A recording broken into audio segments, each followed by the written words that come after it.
Okay మధ్యలో ఆగిందా sound వచ్చి ఇప్పుడు ఎన్ని రికార్డింగ్ ఓకే నా లిస్ట్ ఒకటి no that is not recorded. Okay, so let's talk about the carbohydrates. When we are speaking of the carbohydrates are the sugars which are having what is that instant energy source. We have a monosaccharide. All the monosaccharides, basically if you break them, you will not be getting any sugar, rather you'll get some other molecules such as ketone bodies maybe. Okay, so such type of sugars are called as monosaccharides. Such type of sugars are called as what? Monosaccharides. So when we are speaking of monosaccharide, the classic examples for the monosaccharides are very important. Okay, all of us know classic example is your glucose. Okay, you have your fructose. Okay, you have your galactose. What is that? Galactose. Okay, so when we are speaking of disaccharides, what are disaccharides? Disaccharides are very easy to understand. When you break this carbohydrate, you are going to get how many monosaccharides? One monosaccharide. I will call it as a, sorry, if you break this disaccharide, you are going to get two monosaccharides. Then we'll call it as what? Disaccharide. Then we have oligosaccharides. Oligosaccharides are composed of 2 to 10 monosaccharides. More than 10, we will call it as a polysaccharide. So what is the most important thing for us? A polysaccharide. So all the polysaccharides can be divided into how many types? Two types. What are the two types of polysaccharides we have? Homoglycan and a heteroglycan. What is homoglycan? What is heteroglycan? Tell me. So listen to me, very simple as that. Within a polysaccharide is made out of more than 10 monosaccharides. Let's imagine there was a carbohydrate which consisted of how many monosaccharides? 12 monosaccharides.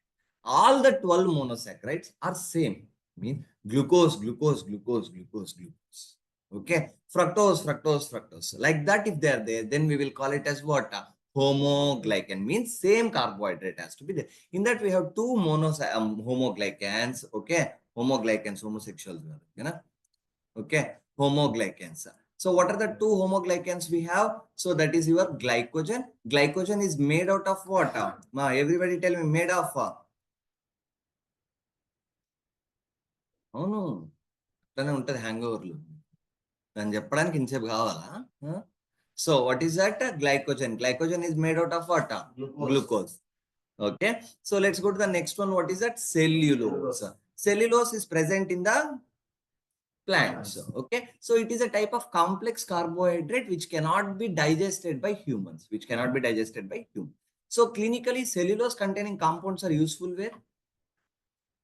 Especially in the eye for the dryness of the eye. So for the lubrication, okay, eye lubrication, we are going to use cellulose. Okay, which ones are used for the vaginal lubrication in Sjogren syndrome?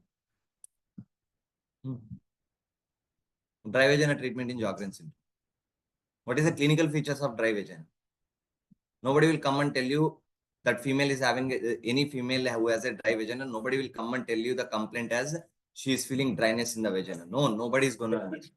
So that will lead to dyspareunia, painful sexual intercourse. Okay, so followed by that, we are going to give her the estrogen containing lubricants because it improves the secretion. Clear? Okay, so the next one we have heteroglycan. Heteroglycans are also called as what? Glycosaminoglycans, which are also called as mucopolysaccharides, which are also called as what? Mucopolysaccharides. So the classic example, mucopolysaccharides are made out of different types of sugars. So what are the different types of sugar? Maybe it might contain acidic sugar, one group. One more group of sugars may be basic sugars. Okay, so when we are speaking of that, glycosaminoglycan composition is important or examples are important? Examples. Which glycosaminoglycan located where in the body and what is its function? Let's understand. Okay, so the most important one which is there, hyaluronic acid. So where is hyaluronic acid located? Tell me everybody. So please remember, it is synovial joint lopal emuntadi, synovial fluid will be there. So basically they are located in the synovial fluid. They are located where? Very good, Ajay. Where they are located? Synovial fluid. Synovial. So synovial fluid will contain, what is that, sir? Hyaluronic acid. Okay, so synovial fluid is responsible for easy movement of the joints, yes or no? Yes. So if synovial fluid is not there or reduced, it might lead to erosion of the joints and arthritis. Okay. Then we have next one, chondroitin sulfate. Chondroitin sulfate. So what is that chondroitin sulfate? We have chondroitin sulfate is such a substance. What is that? It is present exactly in the cartilages. Present where exactly? In the cartilages. Where exactly it is present? Cartilages. Okay. So keratin, when we are speaking of keratin, keratin can be divided into two types. What are the two types of keratin? Soft and hard keratin. So what is a soft keratin, dear students? Soft keratin is such a type of keratin which has more number of disulfide bond or less number of disulfide bond. Remember, which has a less number of disulfide bond. Very good. So which has a less number of disulfide bonds. Okay. If it has more number of disulfide bonds, then it will become a hard keratin. Soft keratin is located where? Hair. That is why you might have noticed one of the hair treatments is keratin treatments. Yes or no? Yes, keratin treatment. Where is that keratin treatment? Why they are using considering? Because hair already consists of keratin. Okay. The next one is hard keratin. Hard keratin is mainly located in the nails. Where is it located? Nails. Okay. Let's go to the next one. Heparin. What is that? Heparin. So heparin, you need to understand. Very good, Karthik. Now, what we need to understand is heparin. Heparin is normally a type of what? An anticoagulant. What is it? Anticoagulant. So, heparin is a type of anticoagulant, but heparin, we take it as a drug as well, but heparin is naturally also found. Heparin is what? Naturally also. So, naturally produced by which cells of the human body? Produced by mast cells. Very good. Which cells? Mast cells. Okay. Now I want you to understand a concept. Very good. Very good. So I want you to understand one concept here. What is that concept? Whatever the glycosaminoglycans which are formed, whatever the glycosaminoglycans, okay, gags. It's not gagging I'm speaking. Okay, gagging is a different story. Okay, it's a syllabus of forensic medicine. Okay, na? So what is that? Gags. Glycosaminoglycans are digested by the body. Means, let's imagine, body produced some amount of hyaluronic acid. Hyaluronic acid does its function in the synovial fluid. Yes or no? Yes. So when a hyaluronic acid produced, it has to also be digested. Yes or no? So all the glycosaminoglycans are digested by lysosomes. Lysosomes. Okay.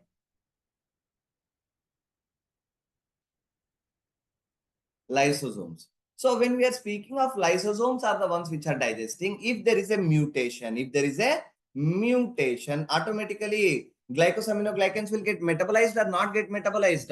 Not get. So if glycosaminoglycans not get metabolized, automatically glycosaminoglycans will accumulate in the body. Yes. So what is the other name for glycosaminoglycans? Mucopolysaccharides. So if mucopolysaccharides are accumulated in the body, it will lead to MPS, mucopolysaccharidosis. Everybody repeat, what is that? Mucopolysaccharidosis. Okay. Usually it has approximately how many types? 8 to 9 types are there. Okay. In that, which are important, sir? Can we remember all of them? No need to remember all of them. I want you to remember at least 3 of them. Okay. So there is a disorder called as Hurler's syndrome. What is the name of the syndrome called as? Hurler's syndrome. Hurler's syndrome, the substance accumulated. We have one more example, dermatan sulfate, that is accumulated in the skin, and heparan sulfate. So heparan and dermatan are accumulated where? In the Hurler, mucopolysaccharidosis type 1. Okay, it is a autosomal disease or a type of X-linked. It is a type of, remember, autosomal. It's a type of autosomal disease. Then we have Hunter disease, Hunter syndrome. Hunter syndrome is also same substance accumulated, but here the inheritance is different. We call it as a MPS, mucopolysaccharidosis type 2. So MPS type 2 is a type of X-linked disorder. X-linked recessive. X-linked recessive. X-linked recessive. If at all you are getting confused and if it is a rare disease, and you know this much that it is a type of, if you know whether it is autosomal or say X-linked, if you know this much, most of the rare diseases will remain X-linked recessive. X-linked or autosomal, either way it will be recessive disorders. That's why they become rare diseases. Okay. This technique is nowhere mentioned, not mentioned in the books. This is, we can understand by analyzing and understanding the diseases. Let's go to the next one. Last year, last year or just previous exam, I'm not sure. It was asked as a previous year question. It was asked, that is called as Natovic syndrome. What is the name of the disease called as? Natovic syndrome. Natovic syndrome is due to deficiency of hyaluronase. What is that? Natovic syndrome is a disease of what? Deficiency of hyaluronase. So lack of hyaluronase will lead to which disorder? Natovic syndrome. The substance which is accumulated is called as what? Natovic syndrome. What is that called as? Repeat everybody. Natovic syndrome. Okay. Will you remember all of them? Yes. So can you repeat the name of the diseases for me once again? Look and tell me. Look and tell me. Okay. Before going there, let's start off with the basics. Okay. All the polysaccharides are divided into what are those? I'm talking polysaccharides are divided into homoglycans and heteroglycans. Homoglycans and heteroglycans. Homoglycans and heteroglycans. Okay, homoglycans are made out of same type of sugar. Examples are glycogen and cellulose. Okay. Hyaluronic acid is found in which one? Synovial fluid. Repeat చేయండి. గట్టి repeat చేయండి. Okay. What is synovial fluid? Very good. Chondroitin sulfate is located in cartilage. Very good. Then your keratin sulfate is located in hair and nail. Okay. Your what is that? That was the heparin is produced by which cell? Mast cell. Mast cell will also produce one more neurotransmitter, that is histamine. This has been previously asked. Histamine is produced by which cell? Basic question they'll ask you. Okay. Understood? All right. So once you understand about that, let's go to the next particular aspect, mucopolysaccharide. So mucopolysaccharidosis, what substances are accumulated? Glycosaminoglycans, which are also called as mucopolysaccharides. What is the name of the disease called as? Mucopolysaccharidosis. That is why we'll call it as a MPS. So MPS can be divided into 9 types. Okay. Actually, there are only 8 types. Okay. So, but we number it as 9. Okay. But as such, when we are speaking of it, how many these things are there? 3 are important. Like type 9 is what? Natovic syndrome. Natovic syndrome is previously asked. Type 1 and type 2 are called as what? Hurler and Hunter's disease. Okay. All right. Let's go to the next aspect, dietary fiber. What are dietary fibers, guys? Dietary fibers are substances which are useful for what? Which are the complex carbohydrate which is not digested in the GIT. They are they getting digested in the GIT? No, they are not digested by the GIT nor absorbed by the body. So they are not being digested. But rather what will they do? They reduce the risk of which cancer? Colon cancer. And this one is also asked previously. Okay, colon cancer. Now, what are the examples we have? Lignin and pectin. Okay, these are basically found in non-veg food or veg foods. Vegetables, especially vegetables and fruits are rich with dietary fiber. And also they increase the risk of constipation or reduce the risk of constipation. Reduce the risk of constipation. So that is why for the older people, what will you advise, guys? What will you advise? High fiber diet. Why high fiber diet? Because old age people are at a risk of developing constipation and colon cancer, but mainly constipation, because almost every old age person have one common problem. What is that? Constipation. Okay. Let's go to the next one, glucose transporter. Glucose transporter, put a star mark, guys. This has been previously asked. Very, very important. Every alternate exam, there will be one or the other indirect question which will be asked from the glucose transporter. So glucose transporter, GLU, stands for glucose. T stands for transporter. That's why we'll short form it into what? Glucose. So glucose transporters are, there are multiple types of glucose transporters. Okay. In that there are GLUT1 is there. Glucose transporter 1. Glucose transporter 1 is such a type of transporter. It will help the absorption of the glucose by the cells of which are present in the RBC, the cell of RBC, the cells of brain and the placenta. And does it require, see, if it is working, right? If it is taking it all up, the question we are going to get is what? Do they require insulin for their function or not? This glucose 1 transporter is absolutely insulin independent. That is why it even works during a hypoglycemia. So even if your blood glucose level goes below the normal, during that time also your brain is getting a glucose supply till the death. Why? Because it is trying to keep the brain alive so that it will be helpful for the other organ survival. Okay. So this is the glucose transporter 1. Glucose transporter 2 is located in liver, but main location I want you to remember is which one? Pancreas. So when glucose transporter 2 is activated, it will cause the release of insulin. Release of what? Insulin. So for the release of insulin, which ion is important ion? Sodium, potassium, calcium, chloride. Which is the most important ion for the release of insulin? Sodium, potassium, calcium, chloride.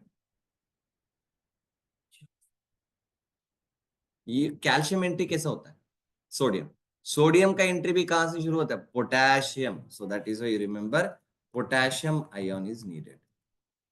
For the release of insulin, which ion is needed? Potassium ion. And beta cells, so after you eat the food, glucose will go into the beta cell of the pancreas, where it will produce a ATP. That ATP will close the ATP sensitive potassium channel. So closure of ATP sensitive potassium channel will do what?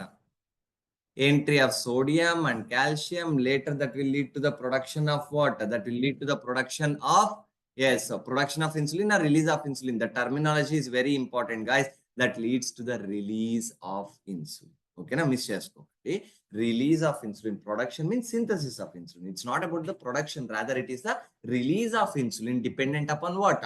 Glucose transporter 2. So afternoon all of us had lunch and came. Yes, when we ate lunch and came, automatically during the lunchtime we had a lot of carbohydrates present in the food. That carbohydrates went into the blood vessel, we had a hyperglycemia. More glucose went into the beta cell. More glucose going into the cell, that will lead to more release of insulin. So equal glucose if you eat, more glucose if you eat, it will release more insulin. Okay, less glucose in your blood vessel, it will decrease the insulin. That all is controlled by which glucose transporter? Everybody loudly tell me. Glucose transporter 2.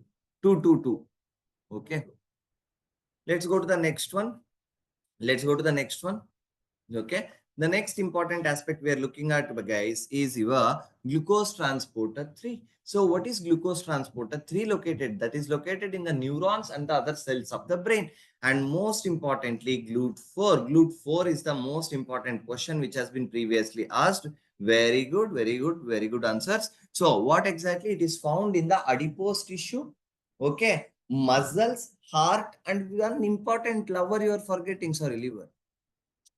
Okay, what is that? Liver. Okay, so where and all it is located? GLUT4 is found in, loudly tell me, adipose tissue, muscles, heart, and liver. So in all these places, the speciality about this tissue, this glucose transporter 4 is what? It is a insulin dependent or independent? Absolutely insulin dependent. Insulin dependent.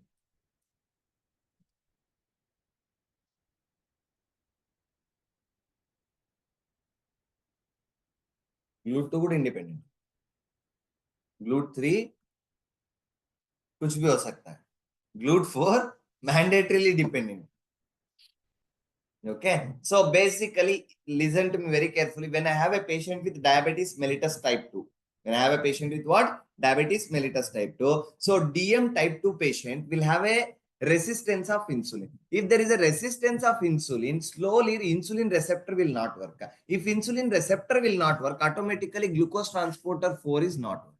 So it is not taking the glucose into the cell. If it is not taking the glucose into the cell, blood glucose level be increased, leading to hyperglycemia. Understood? Okay. So let's go to the next one, sodium glucose transporter. So what is this sodium glucose transporter? So S for sodium, Gl for glucose, T for transport. Understood? So sodium glucose transporter is SGLT. This SGLT, dear students, please listen to me. It's a type of secondary active transport. It's a type of which transport? Secondary active transport. So when we are speaking of a secondary active transport, when we are speaking of a secondary active transport, I want you to understand. So basically, two substances are being absorbed together, sodium and glucose. Two substances absorbed together, sodium. So if sodium is not there, will glucose get absorbed? No. If glucose is not there, will sodium get absorbed? No. So for the absorption of the glucose through sodium glucose transporters, we require two substances. One is your glucose and one more is your sodium. Understood? Okay. So basically, SGLT2, SGLT2, there was some error. కింద ఇక్కడికి వచ్చిందా kidney అనేవాడు మీ దాంట్లోనూ? That's my mistake guys. ఈసారి నా technician తిట్టలేను ఎందుకంటే ఇది నేనే చేసిన mistake. Okay. So SGLT2 is located in the kidney.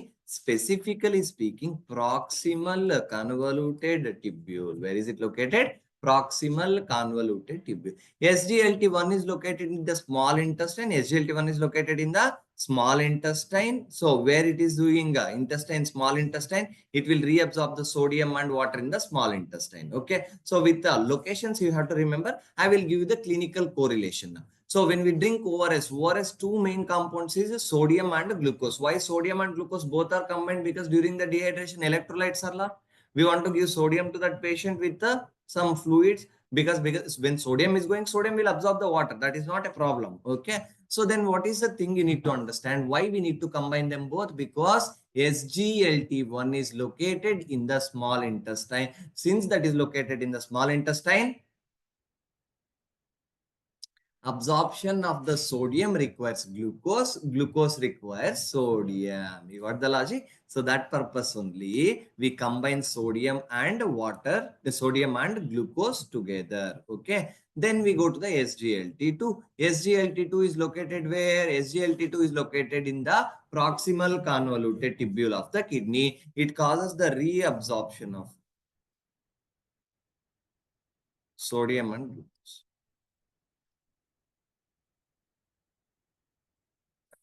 గట్టిగా వస్తుందా? నేను వచ్చినంటే వర్షం లాస్ట్ టైం కూడా వచ్చింది. నేను వచ్చిన ప్రతిసారి వర్షం వచ్చింది. నాయన నా ఫ్లైట్ నైట్ టేక్ ఆఫ్ అయ్యి వైజాగ్ ఎయిర్ స్పేస్ దాటిన తర్వాత ఎంత కావాలంటే అంత వర్షం రా, నా ఫ్లైట్ డిలే చేయించకు వరుణ్ దేవుడా కాపాడు నాయన. Okay, let's understand. Those who watch this video online they will bang their head. I think ఏం మాట్లాడుతున్నారా బాబు. Okay, let's start off with the next important concept, hypoxia concept. Okay, sir, ఇక్కడ నుంచి ఇక్కడ hypoxia ఎందుకు వచ్చిందంటే నేను చెప్తాను. There is a reason. Because throughout the metabolism of carbohydrates, lipids, or any substance, oxidation of the substances require oxygen. Okay, so hypoxia can occur. What is hypoxia? Hypoxia can be divided into types. What are the types of hypoxia we have? Understandable. That is fine then. Not those who will watch later. Okay. Now, anyways, listen to me very carefully. Hypoxic hypoxia. Hypoxic hypoxia is very easy to understand. In the surrounding atmosphere, there is a decrease of what is the term? So decrease of O2 due to decrease of PO2 in the atmosphere. PO2 means what? Partial pressure of oxygen. It's very easy to understand. Basically, in the atmosphere, we have different gases such as oxygen, nitrogen. The pressure exerted by individual gases, we will call it as a partial pressure of that gas. Okay. So now, when you go to the high altitude, pressure becomes low. If pressure becomes low, what will happen? Automatically, during low pressure, gases will expand. Oxygen will also expand. So automatically partial pressure of the oxygen will be reduced. So if it is reduced, surrounding atmosphere only does not have oxygen. That means automatically will the body get sufficient amount of oxygen? No. So but my hemoglobin is normal? Yes. Okay. Then my RBCs are normal? Yes. So when when does hypoxia occur? Normal altitude or when you go to high altitude? High altitude.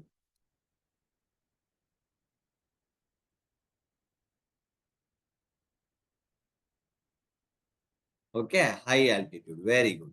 So what is this? High altitude. Okay. Then we will go to the next one. The next one we have called as anemic hypoxia. Where anemic hypoxia is a simple concept. What is happening in the anemic hypoxia? So anemic hypoxia is a condition where partial pressure of the oxygen is not. Partial pressure of the oxygen is not. Lungs are working fine. But the problem is I don't have hemoglobin. So who is the transporter of the oxygen in the body? Hemoglobin. If hemoglobin is not there, automatically there is no transport of oxygen. There is no transport of oxygen, leading to hypoxia. We will call it as what? Anemic hypoxia. Okay. Anemic hypoxia. Very good. Very good. So when there is a anemic hypoxia, it can be caused due to anemia and most importantly, which poisoning? Carbon monoxide poisoning. What happens during a carbon monoxide poisoning? What happens during a carbon monoxide poisoning? So if you fire the fire, fire fires you. Okay. To trouble the fire. Okay. Now listen to me carefully. What happens is that hemoglobin usually has high affinity towards oxygen. Okay. So these two are very close with each other. They have a nice bonding. Now what happens is that due to unforeseen okay circumstances, okay, circumcisions rather, okay, circumstances, okay, so due to unforeseen circumstances such as fire accidents or burning of some objects creates one evil and deadly gas, that is only your carbon monoxide. So now carbon monoxide gets too much attracted with what? Hemoglobin. So now hemoglobin will start to date carbon monoxide. Papa, what happens to your, what is that?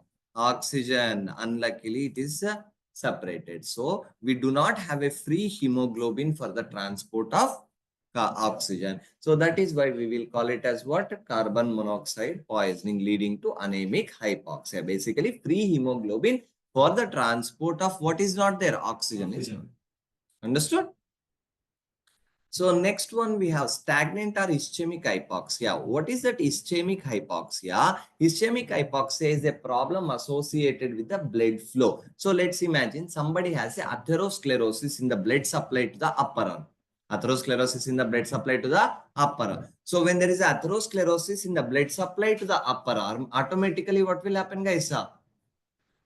Simple as that, upper arm will not get the sufficient amount of blood flow. If sufficient amount of blood is not going, RBCs are not going. If RBC is not going, hemoglobin is not going. If hemoglobin is not going, who is not going? Oxygen. So oxygen will be supplied, will be less. So that type of hypoxia, we will call it as which type of hypoxia? Ischemic or a stagnant hypoxia. Blood flow has become a stagnant. Okay. Now, there can be creative question which can be asked. Very creative question. Okay. Till now, it was not asked in MCA, but be very careful. Okay. So the tricky question is what, anyways, they're asking every time. Anyways, they're asking every time about what? Necrosis. Directly or indirectly. So now necrosis always starts with ischemia or hypoxia. Hypoxia leads to necrosis. We know that. Okay. They will trick you into asking a simple question like this. If 65-year-old male who died of stroke on autopsy found to have a cystic lesion of liquefactive necrosis. The tissue which has undergone the necrosis, would have suffered which of the following hypoxia? Okay. What will be there? I will talk about cyanosis will not be there in carbon monoxide poisoning. No cyanosis. Okay. So which type of hypoxia they will ask you. Okay. Let me come tell once again. So a 55-year-old male who died of a stroke found to have a liquefactive necrosis in the brain. These cells who has undergone the necrosis would have suffered which type of ischemia? So automatically ischemic necrosis, liquefactive necrosis. Liquefactive necrosis is suggestive of lack of blood supply. Lack of blood supply means ischemia. Ischemia leading to hypoxia. Ischemia leading to hypoxia is which type of hypoxia? Stagnant. So automatically there is a problem with the blood supply. Okay. This is a very creative question which can be asked. Okay. So that time you should be able to correlate biochemistry with pathologia. Yes.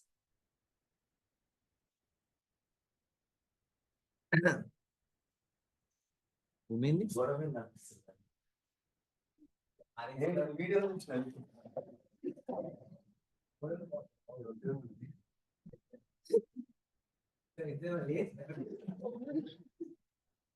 Technology.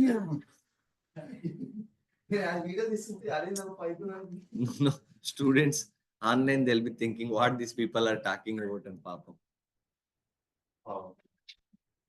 Okay. Shall we continue to the next concept? Electron transport chain. So electron transport chain is a easy story, guys. Is a easy story to understand. Okay. But first time it will be very difficult story. Every time one of the cycle which will be left untouched when you're studying biochemistry is electron transport chain. So we need to understand the basics, sir. Okay. What are the basics and concept we need to understand? What it is doing? No. So what are the basic concepts we need to understand, guys? We need to understand is what is the purpose of it? The first question, why we should have an electron transport chain in the body? So electron transport chain is responsible for ATP production. It is doing responsible for what? ATP production. Clear till now? Okay. So basically for the energy synthesis, we require what is that? ATP. For the energy synthesis, we require what? Electron transport chain. So this electron transport chain, how it works? Let me give the outline basics about it. All of us, when we eat the food, right? We are going to eat glucose. Let's imagine. We are going to eat what? So glucose undergoes which cycle? Glycolysis. Glycolysis. Okay. Glycolysis and gives you what is that? Pyruvate. So one glucose will give you how many pyruvate? 2 molecules of pyruvate. Okay. So ఇందులో 6 carbons ఉంటాయి total గా ఇందులో 3 carbons. This will have 3 carbons. So 6 can be broken equally into 2 halves. So that is 3 carbon. So during this breakdown, there are some phases. There are some phases where what is occurring, guys, is what is occurring? Oxidation. So during the oxidation, what will be released is hydrogen. What will be released is hydrogen. So when hydrogen will be released, or for example, we have our Krebs cycle. This pyruvate further enters into what is that?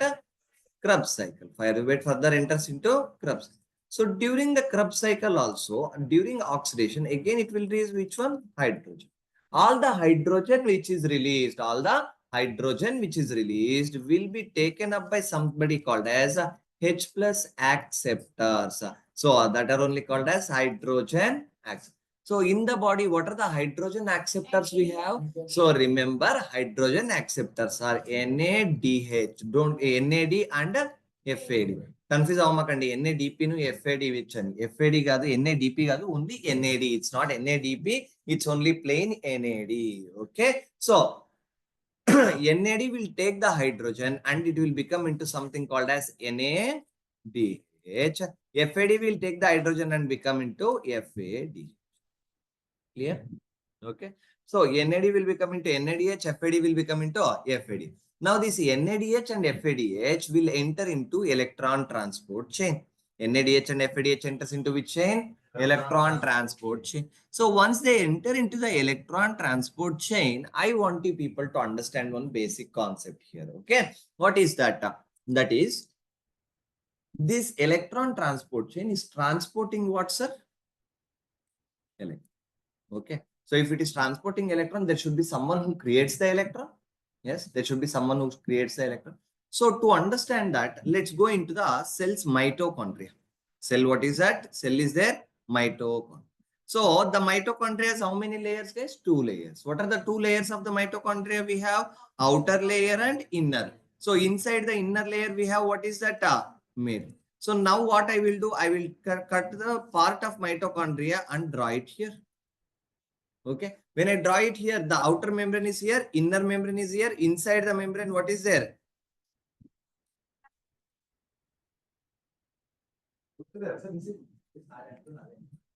Okay, na? So inner side we have matrix. Inner side we have matrix. So రెండిటికి మధ్యలో ఉన్న space ఏమంటారు? Intermembrane space. ఏమంటారు? Intermembrane space. Clear till now? అర్థమైంది? If you have understood so far, now let's understand what we need. So the electron transport chain occurs in the inner mitochondrial membrane. Electron transport chain occurs in the inner mitochondria. So electron transport chain has 2 important components. Idem chestundi transport chestundi kabatti it's doing transportation, so we require what is that? Transports.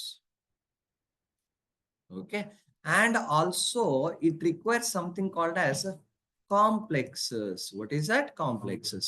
Complex ante ee complex anukokandi. Okay na? So this is a different complex. Okay, here complexes are different. What are these complexes are called as enzymes. What are these complexes called as enzymes? So complexes are enzymes. Okay, ikkada kuda untayi enzymes. Okay na? So here what we are talking about, enzymes. Now listen to me very carefully. So transporters will transport the electrons only. Transporters pani enti sir? Electron ni oka chodu nunchi okati patti. Okay na?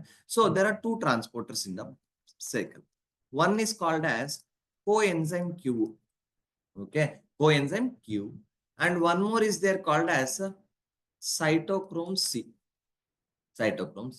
So rendu ఉన్నాయి transport. What are the 2 transporters? Coenzyme Q, transporter cytochrome C.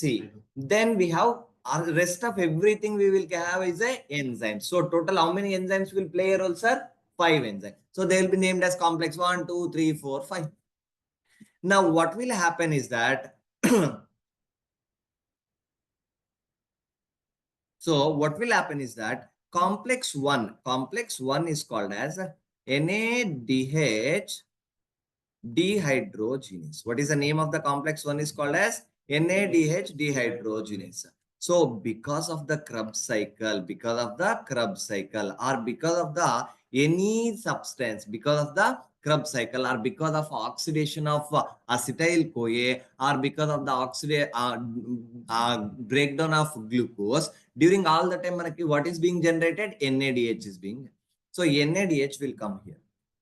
NADH will be broken down into 2 substances, hydrogen and NAD. Hydrogen and NAD. So during that time, electrons will be generated. So complex 1 breaks the NADH which came from the glycolysis and Krebs cycle. Give me 2 things. What are the 2 things it is giving? Hydrogen and electrons. Hydrogen and electrons. 2 important things. Hydrogen, NAD and electrons. 3 things if you are going to say. Okay. So this complex 1 will take all the electrons, give the electrons to which transporter called as coenzyme. What is the name of the transporter called as coenzyme? Okay. So now whatever the hydrogen is produced inside where? Inside the mitochondrial matrix will be pumped out into where? Intermembrane space. So what is that? Intermembrane space. Okay. Complex 2 is there. 2 is called as FADH dehydrogenase. So FADH dehydrogenase also what it is going to do? The FADH dehydrogenase will break the FADH. Will break the FADH into FAD and hydrogen. Will break the FADH into FAD and hydrogen. So again that hydrogen either it will take the help of complex 3 or this hydrogen will take the help of complex 1 and again it will be pumped into where? Intermembrane space. So through the intermembrane space, so far what we have got only and only is hydrogen. Where did this hydrogen come from? Complex 1 and complex 3. Who generated this hydrogen? Complex 1 and complex 2. So complex 2, while it is generating the hydrogen, it will also create the electrons. So from the complex 1 and 2, who will collect the electrons? Coenzyme Q. Who will collect all the electrons? Coenzyme Q. Everybody understood? Coenzyme Q will take all the electrons. Coenzyme Q will take all the electrons, give it to the complex 3. Okay, so complex 3 will give all the electrons to the next transporter, that is only called as cytochrome C. Repeat everybody, cytochrome C. Now complex 3, what is the name of the complex 3 is called as?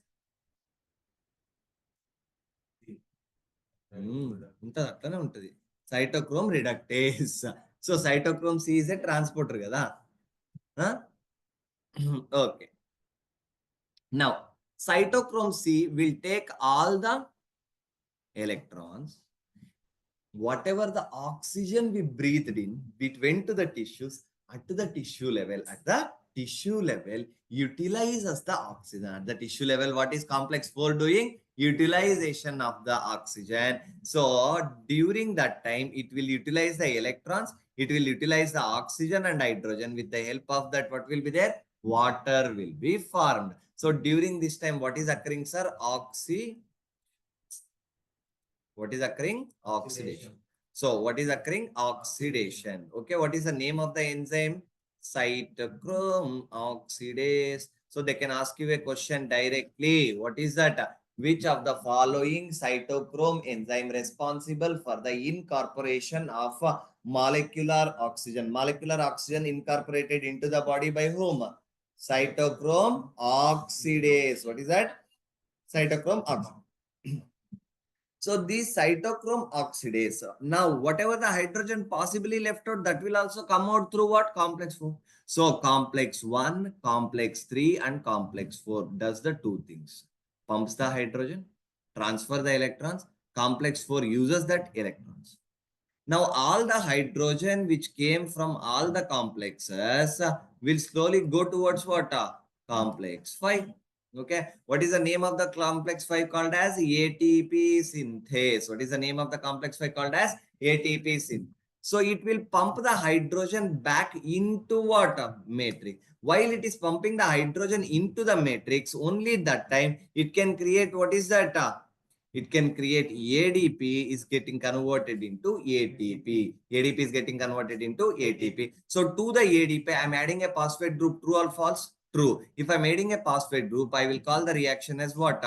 Phosphorylation. What is it called as? Phosphorylation. So phosphorylation and oxidation, are they separate reactions or they are always combined together?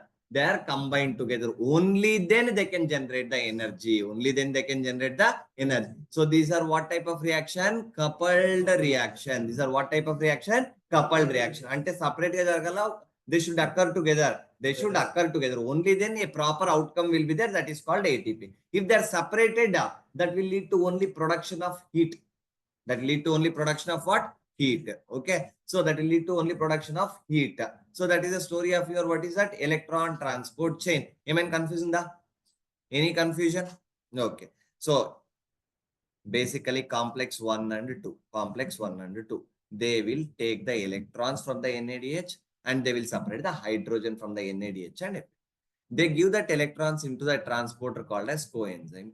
That coenzyme will take the electrons via complex 3, go to the next transporter, gives it, what is that? Cytochrome. So that cytochrome C gives the electrons to the complex 4 called as cytochrome oxidase that will utilize the oxygen. So during this time, NADH got separated into NAD and hydrogen. FADH got separated into FAD and so all the hydrogen will be pumped into what?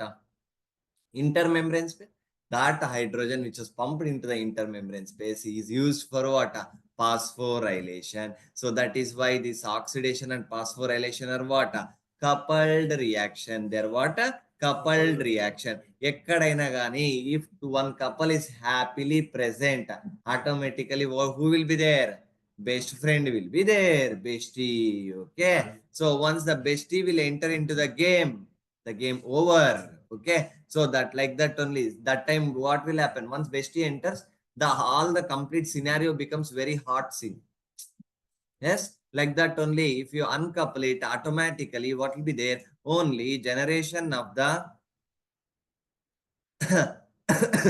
there will be only generation of the heat. Okay, so what will be generated? Heat. Okay, so uncouples the oxidative phosphorylation. చూడండి మనుషులు మాత్రమే కాదు, even our body has dushmans. Okay, even our body is like, uh-huh, you both are together, wait, I'll make you toxic. Okay, so we have a chemical that is 2,4 dinitrophenol. What is it?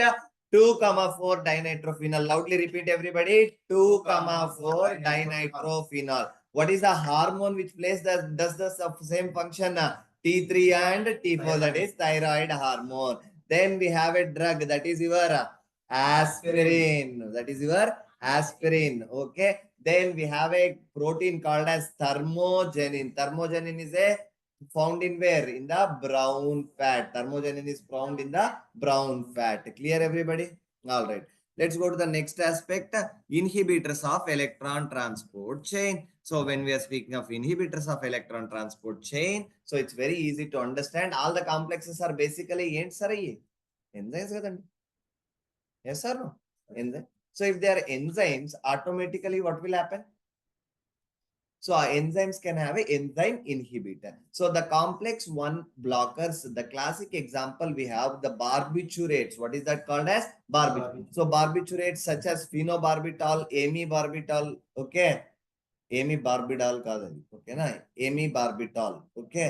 Then we have thiopental. All these drugs are a complex 1 blockers, including one more chemical is there called as rotin. What are the complex 1 blockers? Gatti cheppandi okasari, tell me loudly. Barbiturates and rotenone. Okay, we have complex 2 blocker. What is that called as? Malonate.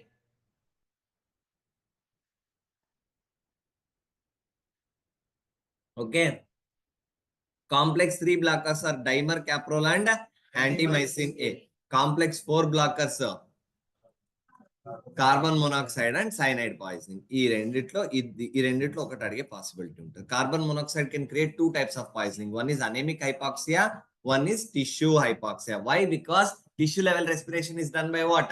Electron transport chain. Okay, then the complex 5 inhibitor is oligomycin. Complex 5 inhibitor is what? Oligomycin. Clear? So that finishes the story of your electron transport chain. Okay, ఒక 10 minutes break తీసుకోండి. ఇంకో cycle ఇమ్మీడియట్గా చెప్తే బుర్రకి ఏం ఎక్కదు అనుకోండి. Okay, take a break of 10 minutes, then we will continue. Okay, because you'll not be able to understand anything if I start off with the next cycle immediately. Okay.